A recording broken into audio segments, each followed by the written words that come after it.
भन्नाट रेसिपीमध्ये आपलं खूप खूप स्वागत। मी राजेश्री कदम। आज दाखवते तुम्हाला रवा केक। चला तर मग इथं 1 कप आता त्याच्यामध्ये तेल घालून घेऊ।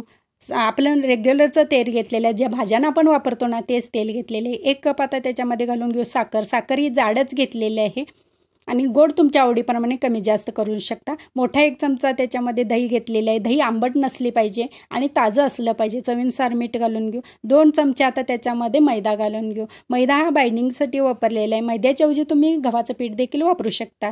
1 कप आता त्याच्यामध्ये रवा घेतलेला आहे।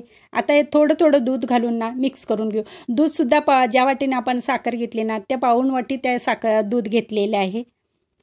आता हे आणि कमीत कमी ना अर्धा तास तर आपला हा रवा भिजला पाहिजे तो दुधामध्ये, म्हणजे छान केक फुलतो।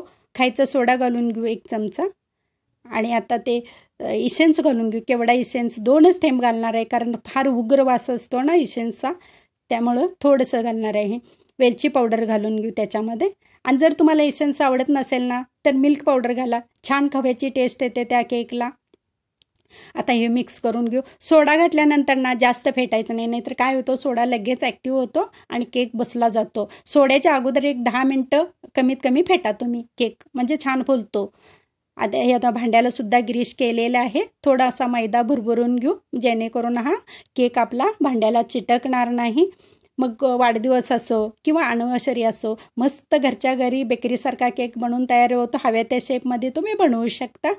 आणि घरी तर साहित्य असतंच ना आपल्याकडे। मस्त आपलं घरच्या घरी स्वच्छतेने केला जातो केक आणि लहानापासून मोठ्यानं सर्वांनाच आवडतो। आणि प्रीहीट करायला कुकर ठेवता, त्यामध्ये हे भांडं ठेवते माझं कीप झालेलं आहे माझ्याकडून। आय होप तुम्ही मला समजून घ्याल।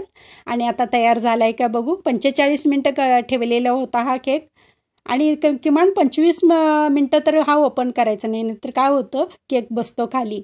आणि मी 45 मिनटं होईपर्यंत अजिबात ओपन केलेलं नाही। आत्ताच मी काढलेलं आहे आणि तो पूर्ण गार झालेला आहे, पाहू शकता। आणि साईडच्या आता ह्या कडा रिकाम करून घेऊ आणि हा पलटी करून घेऊ डिशमध्ये। खूप असा जाळीदार आणि हलका फुलका आपला केक तयार झालेला आहे। तुम्ही जर बॅचलर असाल तर ह्या पद्धतीने केलात तर मस्त परफेक्ट मेजरमेंट्स मी दिलेलं आहे, पाहू शकता। आणि आता कट करून दाखवते तुम्हाला केक। भन्नाटच झालेला आहे आणि कलर तर किती छान आलेले आहे पहा।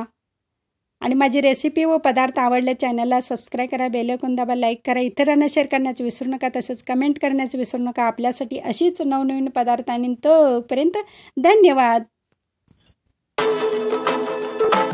दृष्ट लागण्या जोगे सारे,